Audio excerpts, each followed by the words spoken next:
Agora você ouve uma palavra de vida com o pastor Érico Rodolfo Bussinger.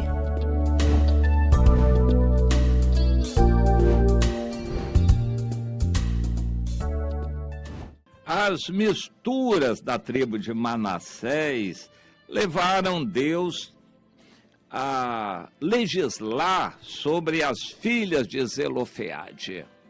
Esse assunto ganhou importância na Bíblia. As filhas de Zelofeade são mencionadas várias vezes na Bíblia e pelo próprio Deus.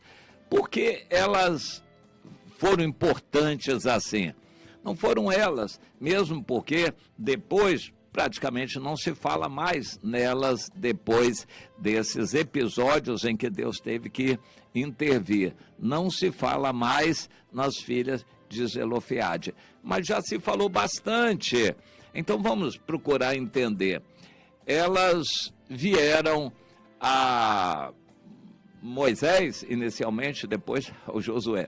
Vieram a Moisés questionar: o homem de Deus, nosso pai não era um revoltoso, ele não morreu nas revoltas, ele morreu no seu próprio pecado, ou por razões dele mesmo. E então não há nenhuma punição específica para o nosso pai, mas ele morreu. Ele não deixou filhos homens, só filhas mulheres. E nós vamos herdar. O Moisés levou o assunto a Deus, porque até então a herança era distribuída somente para os filhos homens. Quando se levou esse caso, as filhas de Zelofeade pediram explicações e Deus falou: elas estão pedindo o que é justo. Mulheres também têm direito à herança. No caso de uma pessoa não ter filhos homens, a herança vai ficar para as filhas mulheres. Então, ficou chancelado, isso foi lembrado a Josué depois. Bem, aí o assunto volta à tona no final do livro de Números. As filhas de Zelofeade, Malá, Macla, Noa, Ogla, Milca e Tirza. Eram 5 filhas.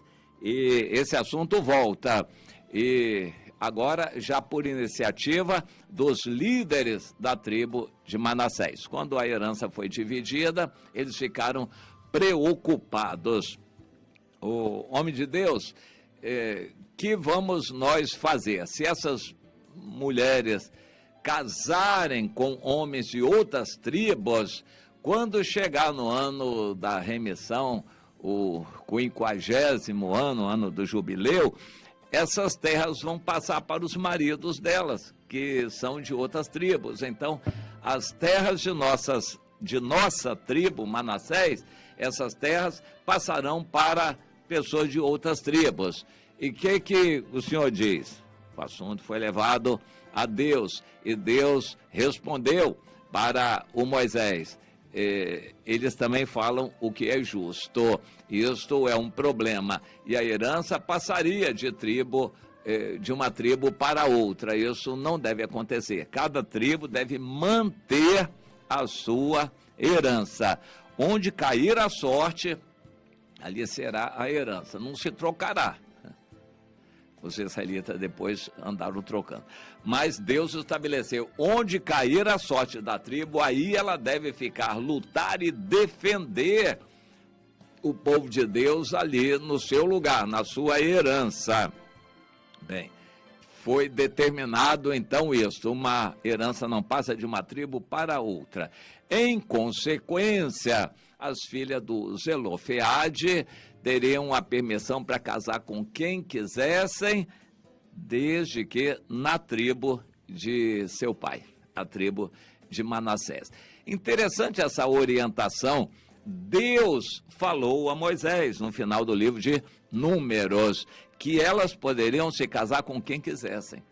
Não era prática comum naquela época, e nem é prática comum ainda hoje entre os muçulmanos, que as mulheres tenham liberdade de casar com quem elas querem.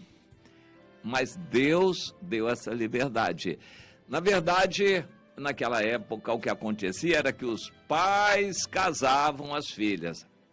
Os muçulmanos hoje, desde novas ou adolescentes, eles já prometem suas filhas, usam as filhas como uma moeda de comércio e negociam, vendem ou através do pagamento de dotes, ou oferecem por interesses políticos ou comerciais suas filhas para se casarem com alguém. Prometem as filhas desde novas.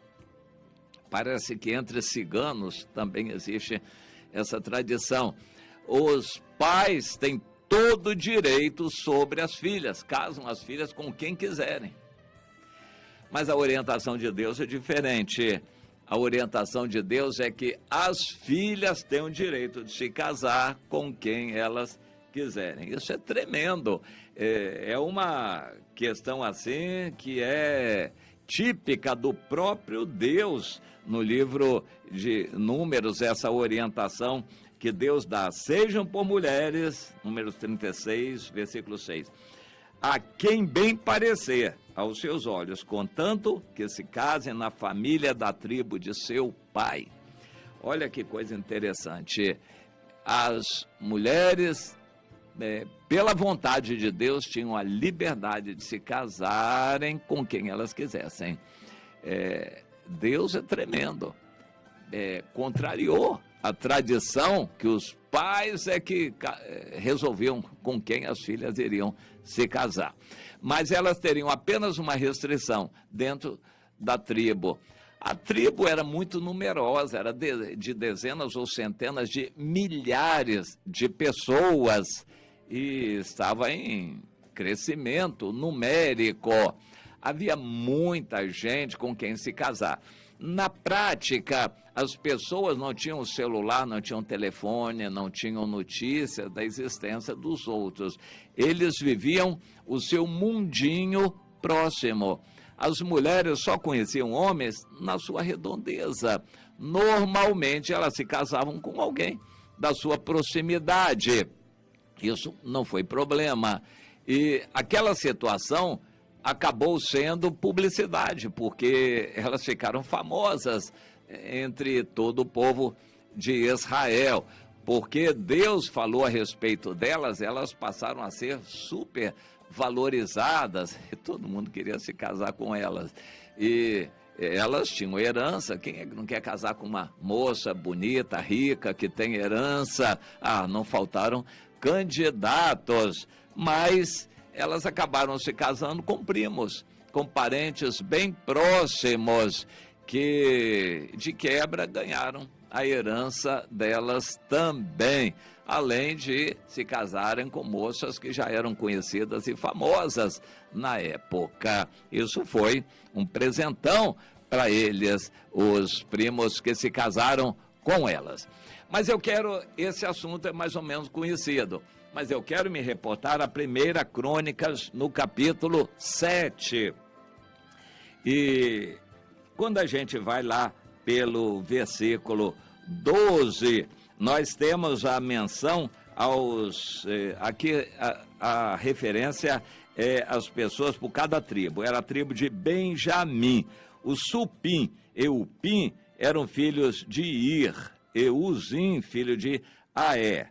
Então, esse era um filho de Benjamim. Depois, os filhos de Naphtali. Aí vem os filhos de Manassés.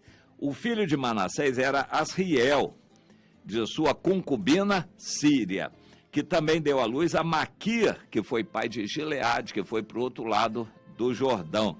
Maquir tomou a irmã de Upim e Supim por mulher. Então, ele se casou com uma moça da tribo de Benjamim. E o nome dela era Maaca, e o nome do irmão de Maquir era Zelofeade, o qual só teve filhas. Bem,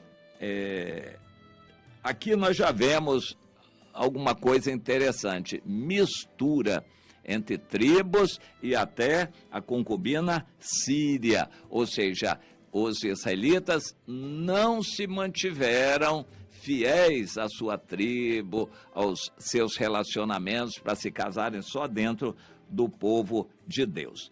Mais adiante nós vemos a tribo de Efraim, de onde era o Josué, e eles tiveram várias possessões: Betel, Narã, Gezer, Siquém, Aia e suas aldeias. E os filhos de Efraim, aparentemente, de acordo com o versículo 29, entraram no lado de Manassés também e possuíram as cidades de Bet-Seã, Taanaque e suas aldeias, Megido e suas aldeias, Dor e suas aldeias, e nelas habitaram os filhos de José, filho de Israel. Então, o que nós entendemos aqui é que a tribo de Efraim invadiu parte da herança da tribo de Manassés. Os de Manassés, meio apertados ali, apertaram com o Moisés para ficar do lado de lá. E uma parte, o Maquir, o Gileade, foram para o outro lado do Rio Jordão. Em resumo, ainda que a gente não entenda isso em detalhes, uma bagunça. A tribo de Manassés misturou tudo. Misturou casamentos, inclusive com sírios, com gente de outras tribos. A tribo de Manassés foi surrupiada, foi tirada dela algumas cidades, e então os que ficaram foram para o outro lado do Rio Jordão, foram tomar lá a terra de Bazã.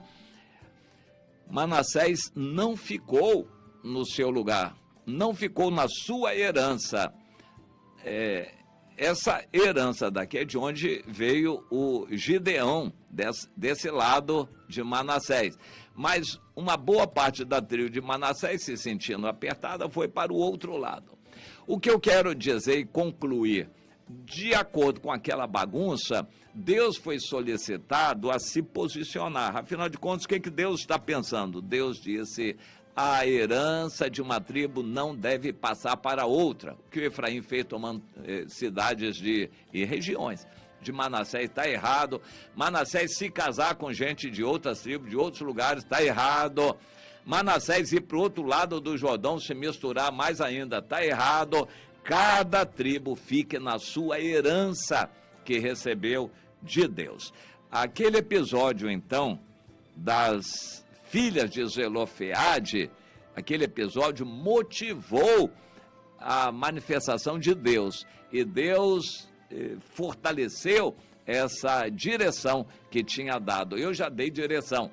Vocês vão ter alguma liberdade de escolher, vão ser lançadas sortes, cada tribo vai receber um pedaço, cada tribo fique na sua herança. A herança de uma tribo não deve passar para outra tribo. Já estava acontecendo uma mistura tremenda, inclusive a tribo de Simeão recebeu herança dentro de Judá, mas depois eles saíram, foram lá para Gileade também, parece que a coisa estava boa por lá, fora da vontade de Deus. Deus quer que cada tribo fique na herança que recebeu. Isso tem para nós lições muito importantes. Deus não quer que você fique mudando de igreja para aqui, para ali, para acolá, igual borboleta. Você tem que se ligar, ter um líder. Você não é membro de uma organização, é membro de um corpo. Tem que ter um líder, comunhão com seus irmãos. Você vai trabalhar junto com seus irmãos, vai sofrer junto com seus irmãos, vai construir uma obra de Deus ali junto com seus irmãos, vai trabalhar, vai ser servo de seus irmãos, você vai amar seus irmãos, vai levar a carga de seus irmãos, vai orar pelos seus irmãos, você vai ter que ficar onde Deus colocar você, entende isso? Cada um deve buscar a direção de Deus onde ficar. Nós temos alguma liberdade, mas o melhor é usar a nossa liberdade para obedecer o Senhor. Então, essa situação das filhas de Zelofeade mostraram uma realidade. A tribo de Manassés estava sem identidade, se misturando, bagunçando seus territórios, e Deus disse: não é para fazer assim. Cada um se estabeleça onde Deus colocou e lute pela terra que Deus lhe deu, a herança que Deus entregou. Seja fiel. Meu irmão, não fique igual borboleta na obra de Deus. Lute pelos que Deus lhe deu. Sempre lembrando, Deus não está falando de denominações. Deus está falando de corpo, de pessoas. Se ligue a pessoas, como as filhas de Zelofeade tinham que se ligar a pessoas certas, e elas fizeram. Deixam para nós esse exemplo. Meu irmão, fique junto com as pessoas que Deus levantou para ser corpo junto com você. Ande junto, fique junto, sofra junto, ame junto, leve a carga junto, ore junto. Toda mutualidade cristã, nós vamos ser avaliados por isto, e não por assistir reunião, ou pelo tamanho numérico da nossa igreja. Nós vamos ser avaliados pelo Senhor, pelo amor de uns para com os outros. Então saiba quem são os outros. Na sua vida, as filhas de Zelofeade tiveram liberdade, mas entenderam a vontade de Deus. Nós precisamos entender quem são as pessoas com quem Deus quer que caminhemos para somar com elas, lutar com elas e crescer espiritualmente com elas. Entende?